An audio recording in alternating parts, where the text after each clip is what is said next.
Okay, everyone, continuing with Esoteric Astrology Adventure number 96B, still the 3rd of May, 2013. And we have been dealing with the contrast between Capricorn and Cancer, and the two words especially found in relation to the Cardinal Cross, or let's see, two words especially in relation to the two doors, or the two gates of the zodiac: self-preservation and immortality. Of course, there is a mistaken notion as to the nature of the self, while the usual understanding of self-preservation is operative. But eventually, that tendency towards self-preservation, which is so prominent in the ordinary expression of Cancer, and for the great duration of years through which the human being passes, gives way to the quest for immortality. The quest for immortality in relation to the two gates. And that is the reaffirmation of one's spiritual essence, achieved through the sensitizing of the form, through evolution, the recurrent appearance of life, true life, in form, expressing through form, and to the revelation of life in form. So the life aspect, the monadic aspect, or at least that through which life can reach consciousness in an unmediated manner, begins to occur at the third initiation. And it assumes primary importance, though, as I said, not necessarily the greatest power, because until the fifth initiation, the egoic nature, in the triadal sense, is a great power. The monadic nature gaining in power as the triadal revelation increases, but still the domain of the master is the atmic level, not yet the level of the monad. The true release of the monad into its own life occurs at the 6th degree, when one becomes a planetary life, and not before. Release at the 6th degree, the monad is free to travel as a monad along different paths of vibratory ascent to destinations beyond the planet and beyond the solar system.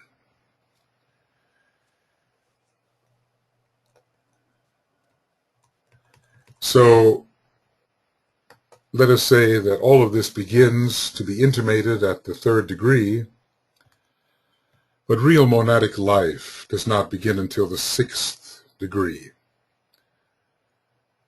when, except in the one instance of Earth's service, the eye of the monad is trained in a different direction, one that leads away from the planet towards temporary schools where schooling is offered for still higher paths which lead out of the solar system altogether in most instances. You will see, therefore, we continue now, page 316, you will see, therefore, why the Cardinal Cross is so mysterious.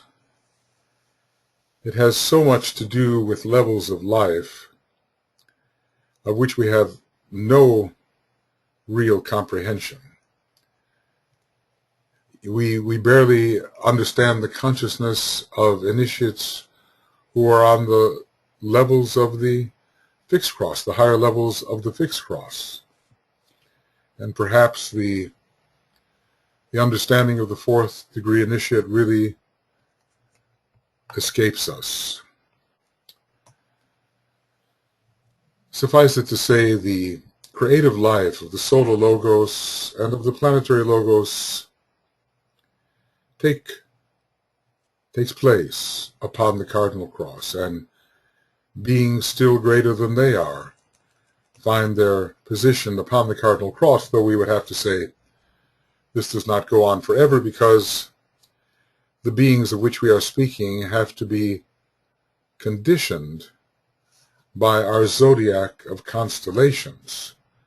Once they escape that particular conditioning circle, they may be found perhaps on higher analogs of the Cardinal Cross, but not on the Cardinal Cross itself. Beings like Sanat Kumara are still intra-zodiacal. Our solar logos, intra-zodiacal, the seven solar systems of which ours is one, still intra-zodiacal. They are very close to us and still within the general embrace of the zodiacal circle. But lives which are, what can we call it, trans-zodiacal, they would have to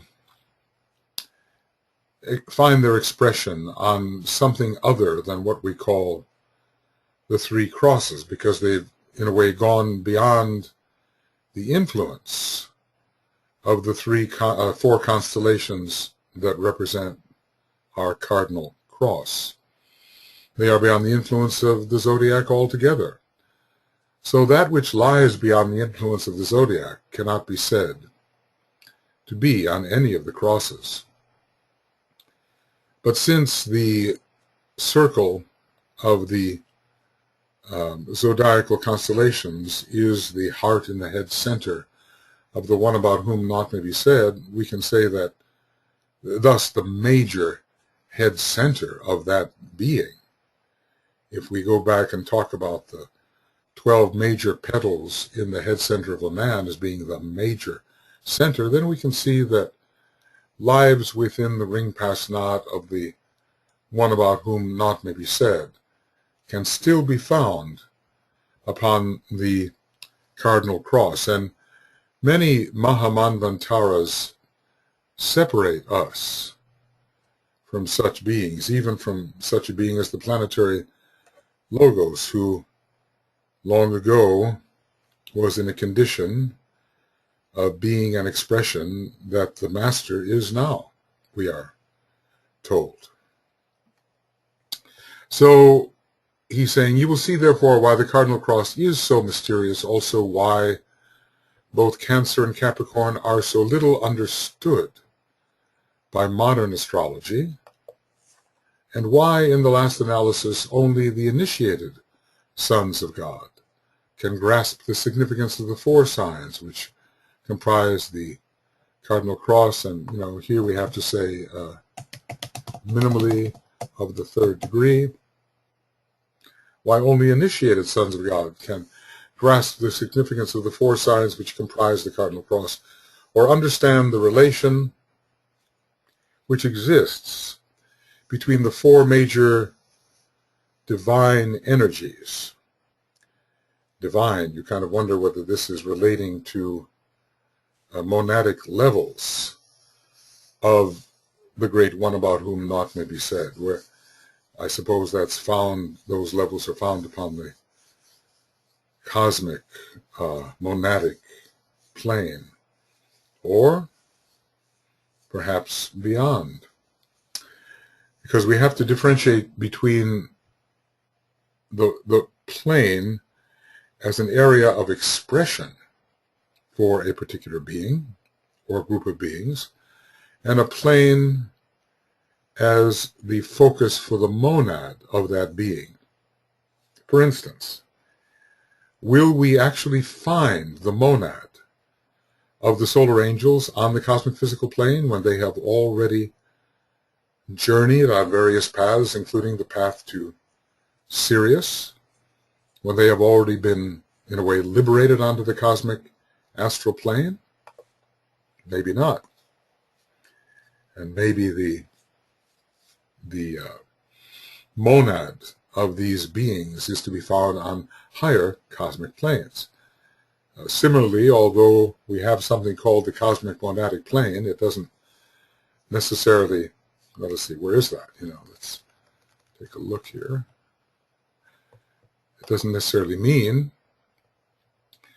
that the beings that have expression here are necessarily having their monads on this particular level, because from one perspective, this entire sevenfold series of cosmic planes is simply an etheric physical supercosmic plane. It's not a cosmic physical plane, or cosmic etheric physical. It's a supercosmic physical etheric plane. And just the way the solar angels and other higher hierarchies may have their monadic point or origin or locus or home on the cosmic astral plane, so some of these beings up here, which may be expressing fully on the cosmic monadic, may have their true monadic home on the supercosmic astral plane. How should we differentiate it? Should we simply add supers? Like, supercosmic, supercosmic, super cosmic, and so forth, until the 10 dimensions of cosmos are reached? Whatever these dimensions really are, and you kind of wonder why it should stop there, except by a deliberate act of will of the universal logos. One has to wonder why things are timed as they are. Whose will is behind that timing? If the eternal parent slept for 7 eternities and does so periodically, what is it that determines these 7 eternities, and how long is an eternity? It's quite a contradiction, isn't it, when you think of the word eternity as meaning forever, and yet you discover that the great being who becomes the universal logos by flashing forth a ray of itself sleeps. That great being, as it were, sleeps for 7 eternities, which are durations of time. So, yes, as DK tells us, we meet with many occult paradoxes on the way, and the mind of man is inadequate to lift the veil on these paradoxes. We simply have to live with them, live in their presence, know we will not at this time resolve these paradoxes until we are more than man. And even if we are more than man, tiny cell that we are, we will become greater beings for whom there are still paradoxes. I mean, when we're told, that there are beings to whom our solar logos is as a crystal, well, just imagine all the understanding a crystal has of the human being and its higher nature. And thus it is for our solar logos. So how long will this comparison continue? There are beings higher than the solar logos for whom still greater beings look upon it as a crystal, or as a cell, or even as an atom.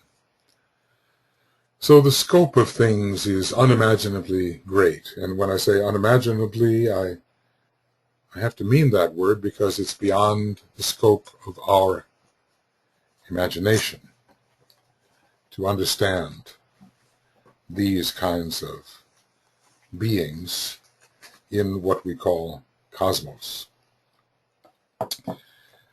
Anyway, Cancer and Capricorn are so little understood by modern astrology, and why in the last analysis only the initiated sons of God can grasp the significance of the 4 signs which comprise the Cardinal Cross. This is almost as if, it's like, can we say this, there are non-sacred signs, sacred signs, and synthesizing signs, or constellation. Now, can we say that the most developed of all the constellational lords are those which comprise the Cardinal Cross? Well, it would be a speculation. I'm not sure whether we would be justified in saying so, but certainly the energies which come from these particular constellations are above, higher than those which come from others. So we have to give credence to the idea that there are differentiations between the degrees of development of the various constellational lords. Look at our planetary lords. There are non-sacred, sacred, and synthesizing planetary lords, yet they all work together in a group, in a whole, just like in an ashram. There are people of different degrees, and yet they all work together. So thus it is in the circle of zodiacal constellations. There are distinctions between the degree of development of these constellational lords, and yet they all work harmoniously together, fulfilling different functions. Anyway, the idea is there. It's not that we can become specific about which of these constellational lords are the most developed, but interestingly enough, Capricorn, which is part of the Cardinal Cross, seems to show up as a very powerful conditioning factor, and may well be one of the more developed of the constellational lords. It's a very big stretch, of course, because we're talking about levels of initiation which far transcend those of our planetary logos, solar, and even solar logos. So it's just a kind of a patterning in the mind to see how things might be on those high levels. And it's the use of the law of analogy, that great interpretive law by means of which those things that are incompletely understood can be better, more fully understood. So only initiates can grasp the significance of the 4 signs or understand the relation which exists between the 4 major divine energies, which, pouring through the 4 arms of this cross, produce the vortex of force, a synthetic force, which constitutes the pool of pure fiery light through which all those who take the higher initiations eventually pass. Many hints here. And when I look at the word synthetic, look at the word synthetic. It seems to have a correlation to the synthesizing planets. So this is the synthetic cross. The Cardinal Cross is the synthetic cross. And we're told there are 4 major divine energies. Now, divine, in this particular case, is pretty much meaning constellational. The word divine always relates to the spirit if used with accuracy. So there are other divine energies which perhaps are not major. The energies pouring through the fixed cross, the energies of the lords of the constellations pouring through the mutable cross, perhaps not major. in the way that major is meant here. Now, if we ever become members of the great department of astrology and hierarchy, who draw up the horoscopes even of masters, so one can imagine what their initiatory status might be, maybe we'll know some of these things. But these energies coming together produce a synthesis which constitutes a pool of pure, fiery light. Victors through clear, pure will, or pure, clear will. Those victors are 6th-degree initiates. They have to pass on the Cardinal Cross. I suppose a master has entered the Cardinal Cross and has transcended that no man's land of the 4th degree in which no cross is the prevalent cross. That these Chohans pass through this pool of pure fiery light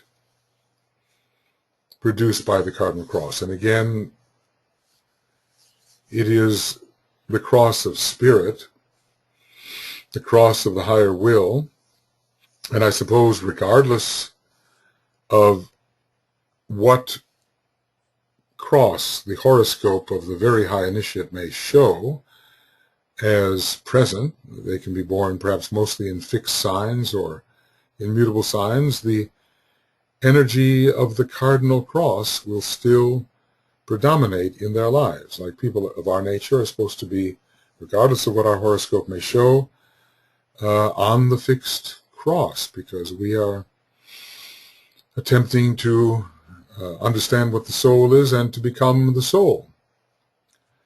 And similarly, those who are on the ordinary path of personality development, no matter what their horoscopes show, are in consciousness upon the mutable cross.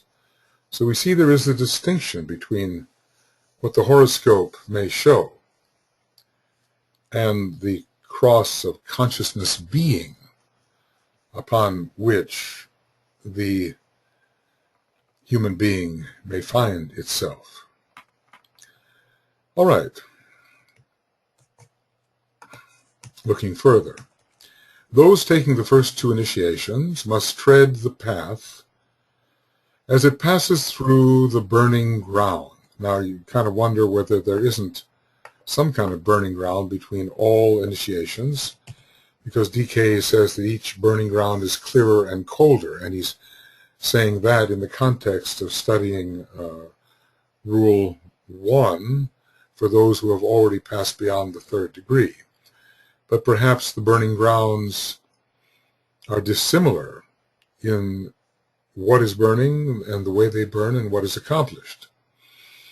So those taking the first 2 initiations pass through the traditional, I suppose, Martian burning ground.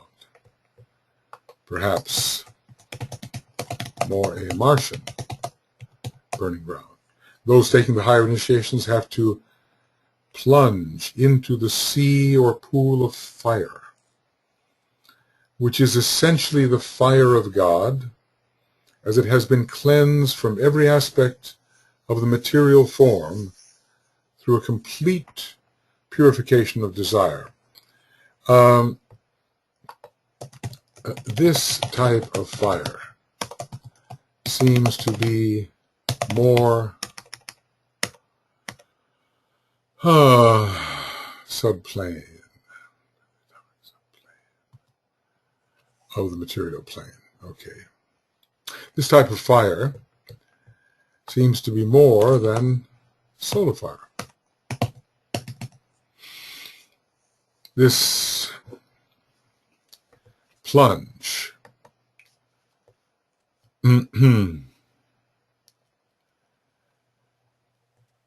this deep plunge into the sea or pool of fire, the fire of God, it seems like the first aspect of divinity. The fire of soul is one thing, but the fire of God, this seems to be electric fire. As it has been cleansed from every atomic subplane of the material form through complete purification of desire. So we're speaking here of higher initiations and higher burning grounds. When we look at the rules, I think the third rule in the rays and initiations, let's take a look.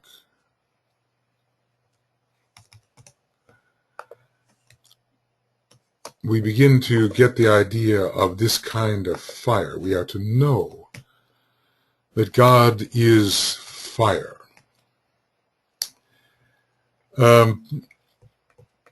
We're supposed to make demands based upon triadal realization. And then there will be a response to those demands.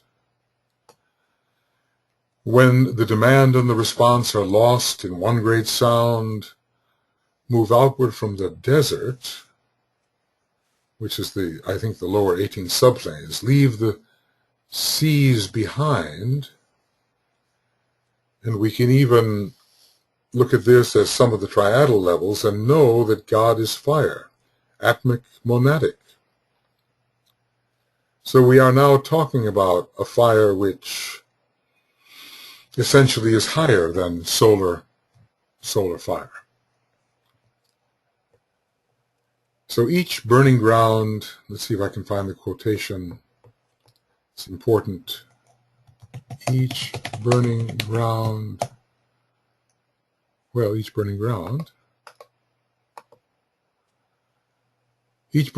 being colder and clearer than the preceding one, but producing sequentially the burning fire, the clear, cold, lighted fire, and the consuming divine fire.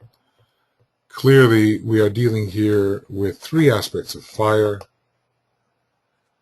We are dealing with fire by friction, the burning fire, the solar fire, the clear, cold, lighted fire, and the consuming divine fire, electric fire. That's what we are talking about in relation to these higher initiations. So let's just say, see, for instance, rays and initiations 33. Okay, CF. RI 33. Electric fire, the consuming fire of God. Although there is a sense in which the solar fire of our solar logos, a high form of solar fire, can be considered to be a consuming fire. Certainly it consumes everything within our range of three fires. Our little three fires are part of a much greater fire. So our electric fire is subsidiary to the solar fire of our solar logos. And thus it goes as the trinities and the septonates ascend. The entire subject of rebirth is but little understood at present, in the future more so, right? Its modern presentation and the emphasis which has been laid so strongly on small and unimportant details have distorted and diverted the wide sweep of the subject and ignored the true import of the process. So what he's saying here is minutiae, minutia, can lead to distortion. Or let's just say this, that preoccupation with minutia can lead to distortion. And we have so focused our reincarnational interest on the tiny human personality that we fail to see it as a divine principle. The broad and general lines of incarnation, the incarnation process, have been largely overlooked. The incarnation of great lords, of globe lords, chain lords, planetary scheme lords, solar logoi, and still greater beings. There is a cyclic immersion in matter of different types, and different types of waters, it might be said. And we just think in terms of who was I in my past life, in terms of the unimportant personal details. As DK said somewhere, you know, that book, The Lives of Alcyone or Alcyone, purportedly the last 48 or 50 some lives of Krishnamurti, may really have failed in its attempt to portray the process of reincarnation because it focused so much upon the personality and not upon the gain of the soul. I suspect, though, that the authors were not really in the position, such as DK is, to understand the gains of the soul through each one of those personality lives.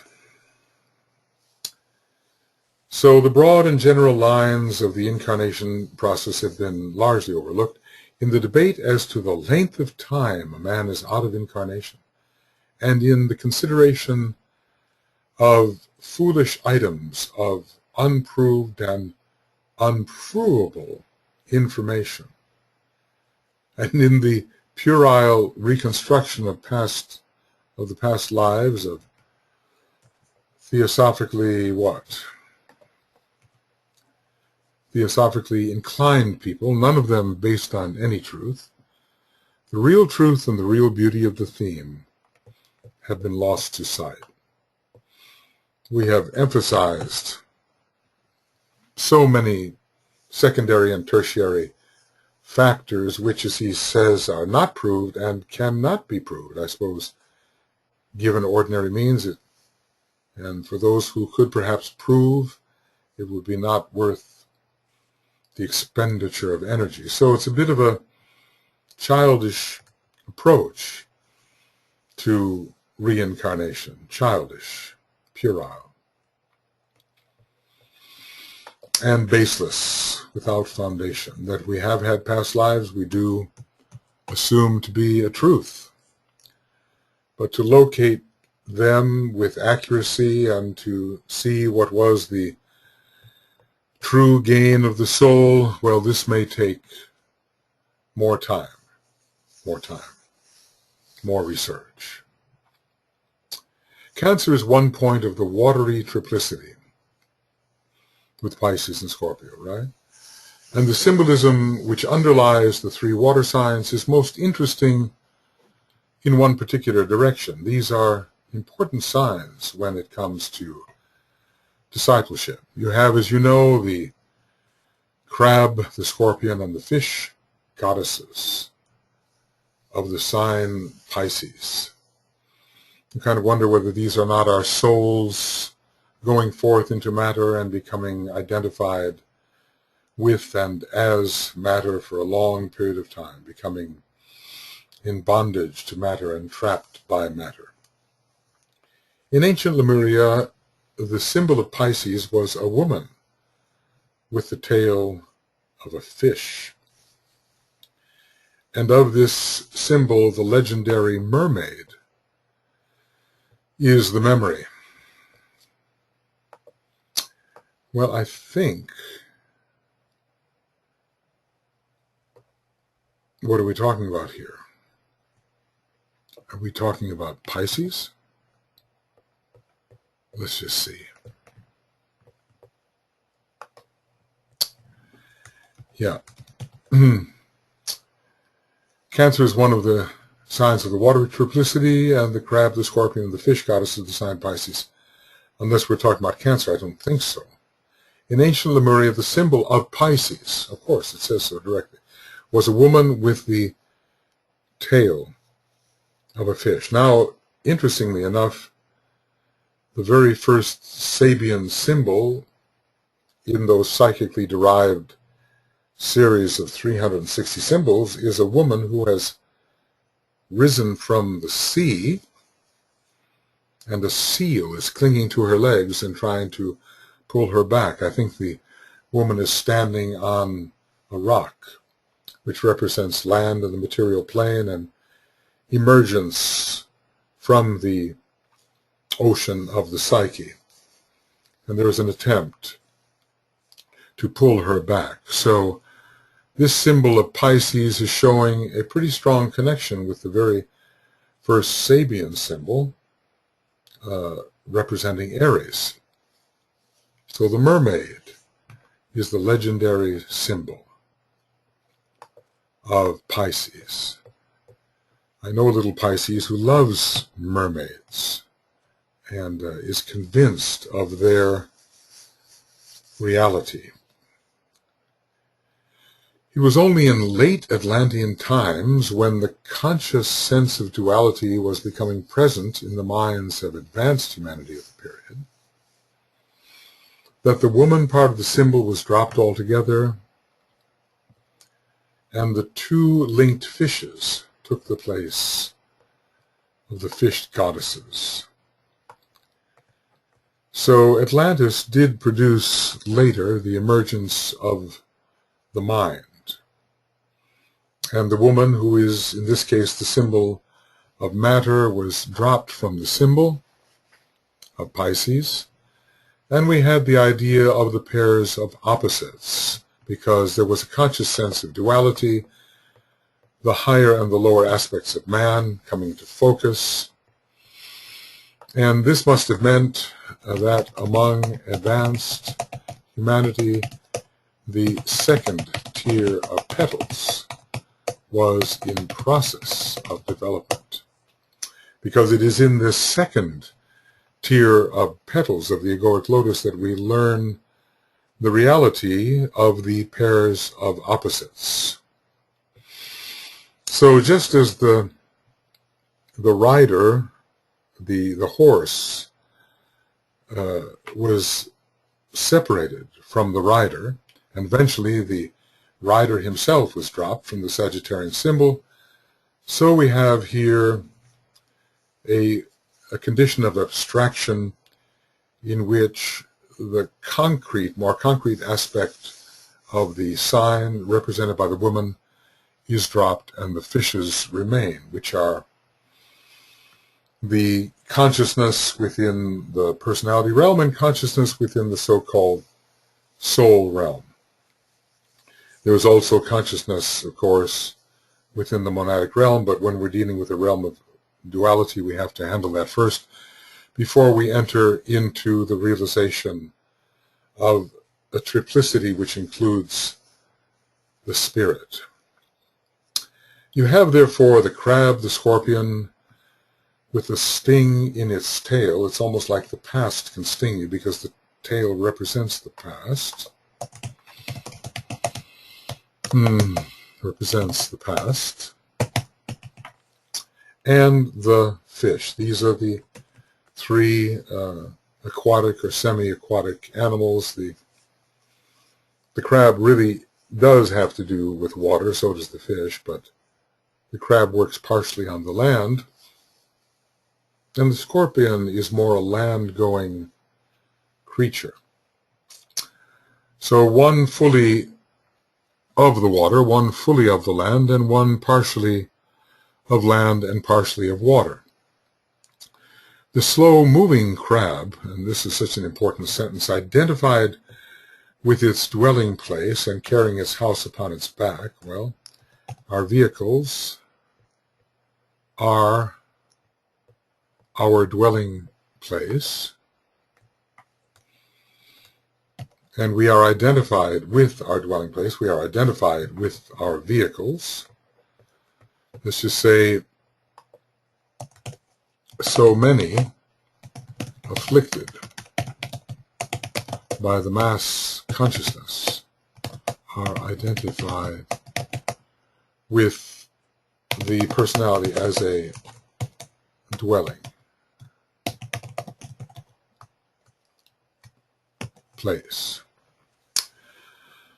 Okay, so the crab is slow it's identified with its dwelling place, and it carries its house upon its back. It carries its vehicles with it wherever it goes.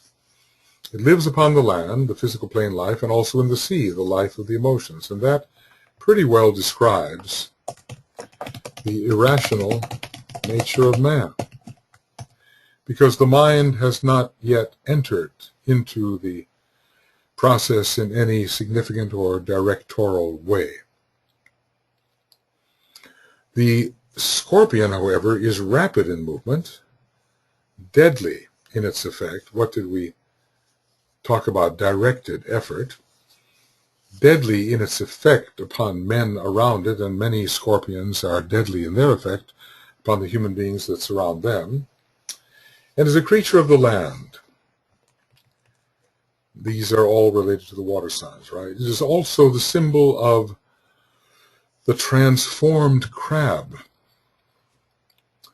There's much emphasis on the mind, and is the result of the evolutionary process. So much emphasis on the mind when dealing with Scorpio. Mercury is very powerful in relation to this sign, being the hierarchical ruler. And Mercury, the mind, also represents the freedom from illusion, which can be achieved through Buddhic illumination. So the transformed crab becomes more a rational, intuitive being.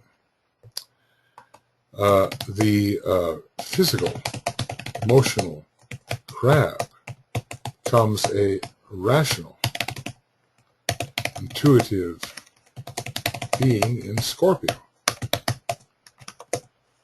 and indicates the dangerous nature of the man who is not transformed and is therefore harmful and hurtful to others, and I would add, and to himself. We know the story that the scorpion will sting itself if it has nothing else to sting. So this is the self-destructive streak of the scorpion. But this emotional, physical creature, the crab, who is irrational in its desires and actions, needs the strong mental emphasis of Scorpio, in which the power of Mercury and the mind in two aspects is very strongly present. But man is a danger to himself and others when not transformed. Now, fortunately, look at the transformation in relation to Scorpio. What do we have? We have Uranus, the planet of transformation, as the exalted ruler of Scorpio. So transformation is very possible in these signs where Uranus is prominent, as it is as the planet exalted in Scorpio.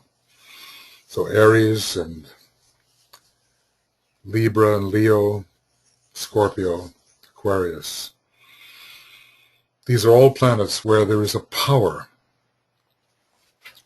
of Uranus, and hence Uranus, the planet of transmutation, transformation, transfiguration, has a full range of expression in these signs, or at least a range of expression which is more so than in other signs.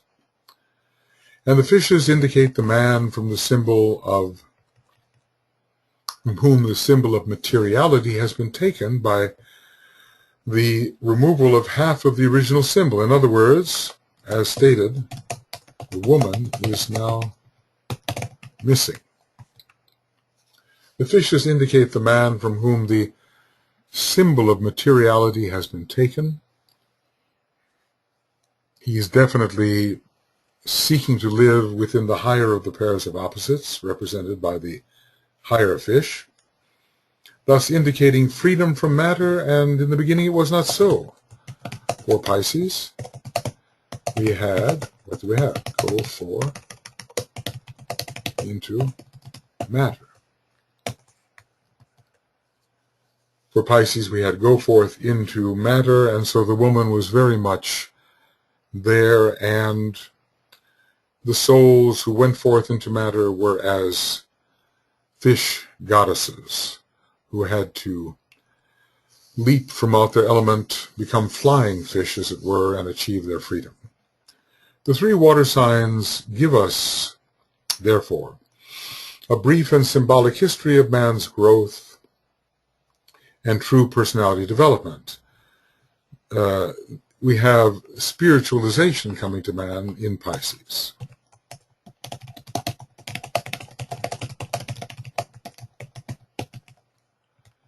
It is a picture of the law of cause and effect. According to the effects, the causes we set in motion, so will be the developmental effects, and gradually we will make our way from the bondage of Cancer, attached to our vehicles, to our temporary home in matter, to the liberation of Pisces, and going through the battlefield which liberation demands, and that battlefield is found in Scorpio. So it is a picture of karma, it is a picture of the law of cause and effect. And these thoughts we can elaborate for ourselves and thus arrive at the evident implications. DK does leave certain things to us. It's wise for him to do so. That way we are not fed every possible perspective and understanding. We have to develop them for ourselves. Okay. I am, let's see if I can cancel this. Right. I am remembering, DK talked about the speed with which the various signs move. He did not choose the three water signs alone. He chose Cancer, Pisces, and Capricorn. The first moving with slow speed, the second moderately, and Capricorn rapidly. Here he tells us Scorpio moves rapidly, but Pisces indicates greater freedom. Neptune is, in a way, the symbol of the escape from materiality, the escape from the waters of space, perhaps into the fires of space, which Neptune also represents. And Neptune seems to be the most powerful planet in relation to Pisces, even though DK doesn't give it as a ruler in the ordinary sense. From the perspective of the entire human race, Neptune is a ruler of Pisces, and it was Alan Leo who was intuiting this. So, a brief and symbolic history of man's growth and true personality development is given here. The law of cause and effect is operative, and we are building deeper into matter or towards release from materiality in Pisces through our choices. That brings in the Libran element of choice, Libra being related to karma. Our karma is determined through our choices, and we can elaborate these thoughts for ourselves and arrive at the evident implications. He doesn't leave to us too much of the really difficult working out. What he does is allows us to work out things which are evident enough for us to grasp correctly. There is also a significant relationship between the five signs which are deeply esoteric in their nature and their effects when swept into this particular interplay. You know, sometimes we think of the triplicities, the quadruplicities, the movement from sign to sign, whether counterclockwise or clockwise, but DK understands more subtle relationships between the signs as they indicate various phases through which we are passing. These signs are only called into activity during the return half of the wheel of life, or the wheel of living action or of conscious undertaking, instead of being driven hither and thither as a member of the mass and as a unit characterized by the undifferentiated mass consciousness.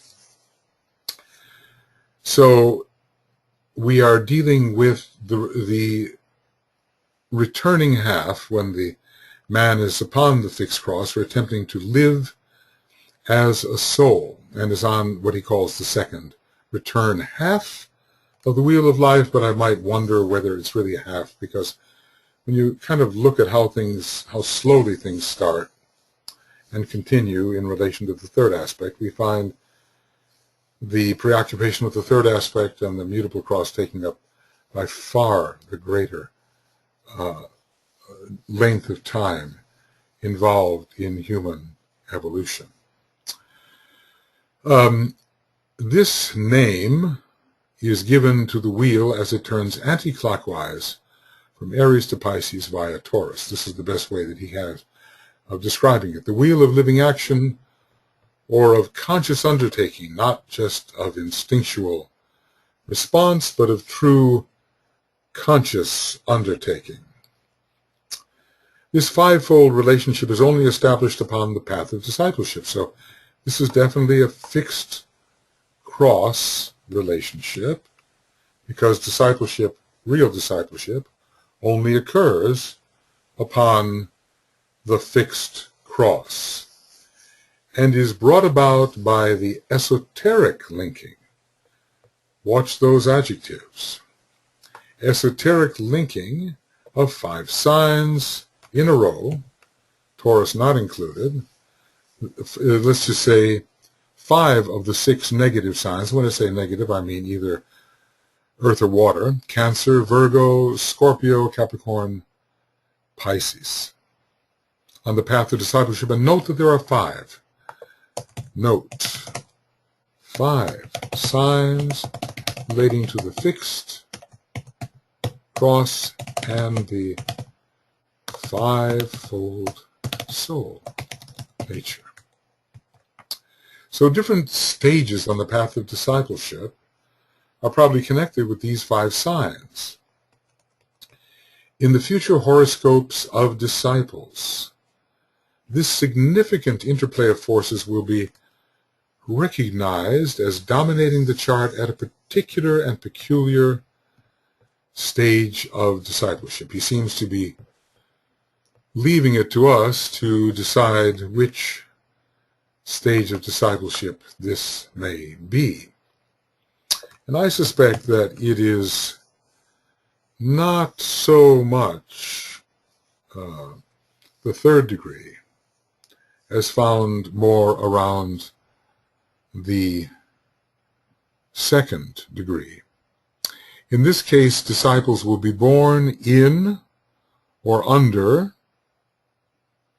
in one or other, will be born, in one or other of these signs, or with one of these other of these signs rising. So that's what I meant by in or under.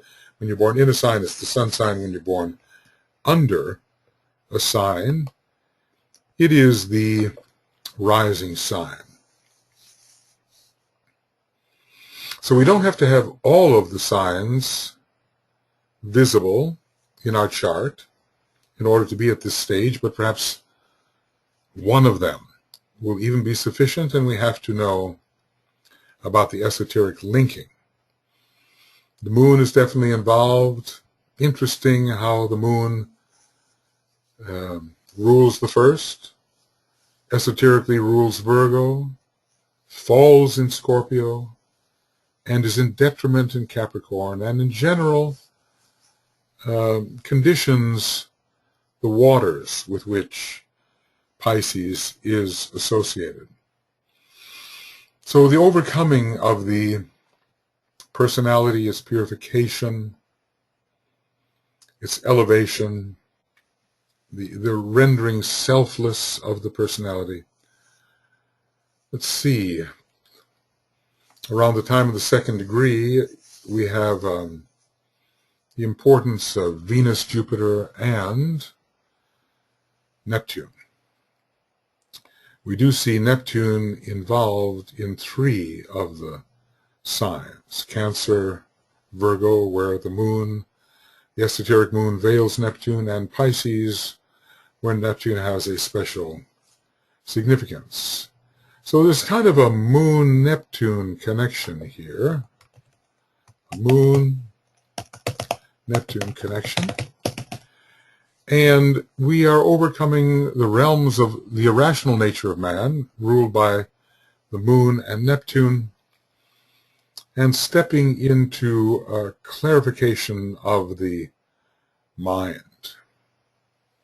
So this is the path of discipleship, and we note that he did not say the path of initiation.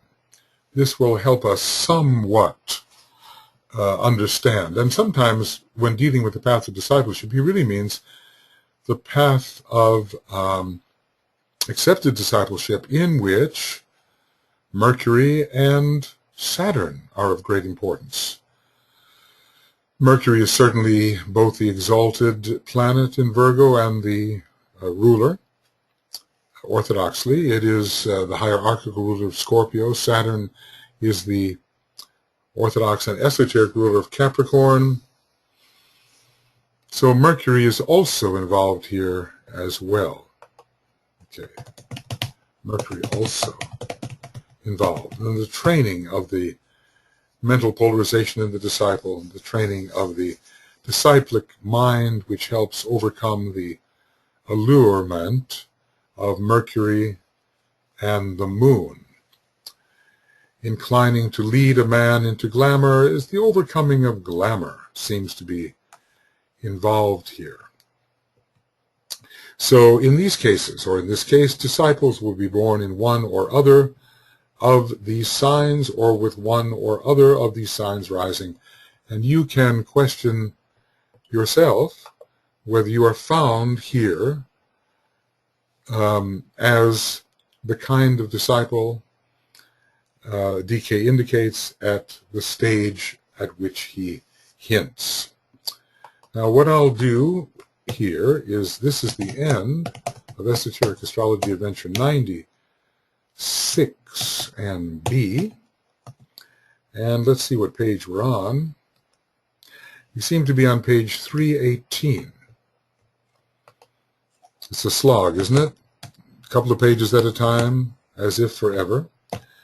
And then we will begin our Esoteric Astrology Adventure 96C, page 318. Okay, I think we've gone far enough here. And he will describe this stage of discipleship further. It seems that Pluto should also be taken into consideration, as